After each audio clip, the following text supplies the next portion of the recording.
Hi, my name is Alana, and I'm going to be doing my report on an educational giant for my Education 200 class.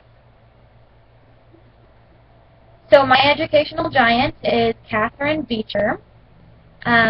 She had a very eventful life, but I was thinking the entire time I was reading about her, I was thinking, wow, this woman's had a lot going on. So she was born in the 1800s. Her father's name was Dr. Lyman Beecher, and her mom's name was Roxana Beecher. She was born in East Hampton, New York. She was the oldest of 13 children. That's a lot of siblings.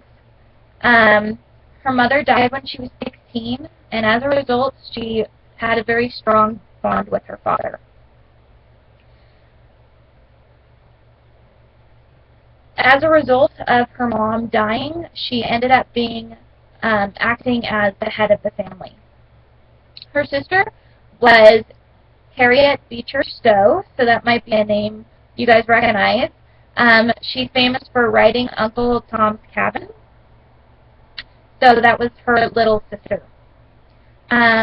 Before Catherine's mom died, she studied at the Lichfield Female Academy and was taught by Sarah Pierce. Pierce was very influential to Catharine, and Pierce believed that men and women were intellectually equal, and young Catharine was able to absorb some of Pierce's revolutionary ideas. In her teens, she met Professor Alexander Fisher and fell in love with him. Unfortunately, before they married, he died in a shipwreck coming home from Europe. To help her through the grief, Fisher's brother began giving her lessons in mathematics. After that, she decided that she would devote all her energy to the field of education. She opened the girls' school. She opened several girls' schools throughout her lifetime, and she believed that girls ruined their health with tight corsets, poor diets, so she was very influential in helping girls get healthier. So, yeah. So she is considered the pioneer of physical education for females. Later on in her life, she founded the American Women's Association, which aimed to send teachers west. She wasn't super successful when she first went west. She tried to have a school there, and because of the fact that there weren't many women that needed educating as there were in the East Coast, it wasn't super successful. Surprisingly, she did not support women's suffrage like her sisters. She was far too conservative. So she grew up with very conservative ideas, and so she didn't support women's suffrage. She preached a moralistic, even anti-modern message, advocated self-sacrifice, modesty, and frugality, with hints of baby care and cooking. She thought that home and school were important social forces, so important that women should limit their lives to them. So she really thought that women should focus on get an education, not to replace men in their jobs and stuff. She thought that women should be educated in order to educate their children and other children in, as a teacher and stuff. So, yeah. She died at the age of 77, so pretty old. Catharine's major contribution to education was that she helped change the way women were viewed in regard to employment outside the home. Even though she didn't have the most modernist views when it came to women, she was able to teach girls and women how to be teachers, not only in the home but also in the classroom.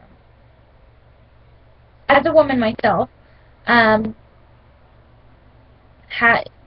I appreciate the fact that she was so determined that women should have an education. I may not necessarily agree with everything she thought, but I understand why she thought the way she did.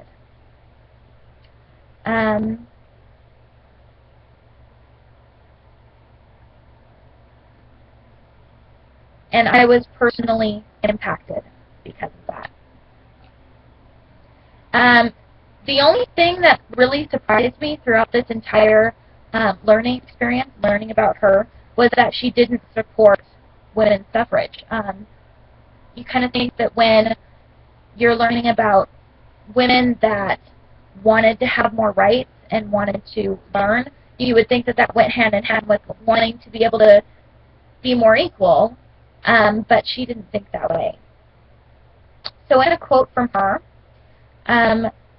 she said, "American women would regard the gift of the ballot not as a privilege conferred, but as an act of oppression, forcing them to assume the responsibilities of a man, for which they are not and cannot be qualified." She believed politics could only interfere with or distract women from their important tasks of maintaining the moral fabric.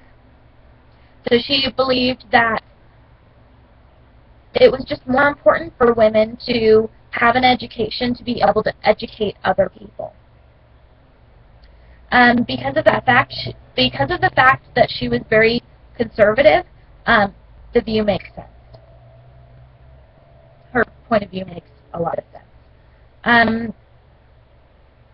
She didn't think that women needed to be educated in order to take the place of men in society. She thought that women needed to be educated in order to teach the next generation. In my life, the majority of my teachers have been female, so her philosophy has had a huge impact on the school system and in my life. She's a lot of the reason why so many of our teachers are women. Catharine Beecher was unique. She pushed for women's rights, and at the same time stressed the importance of the home. She thought that it was just as important that women be mothers and good wives as have the education. She didn't let her siblings' views change her mind about how important it was to be a good mother and a wife. She was one of the reasons that so many of today's teachers are women. As a woman working toward being a teacher myself, I am very grateful to her and her teaching and her willingness to go against the norm. So that is my report on Catharine Beecher. I hope you guys enjoyed it.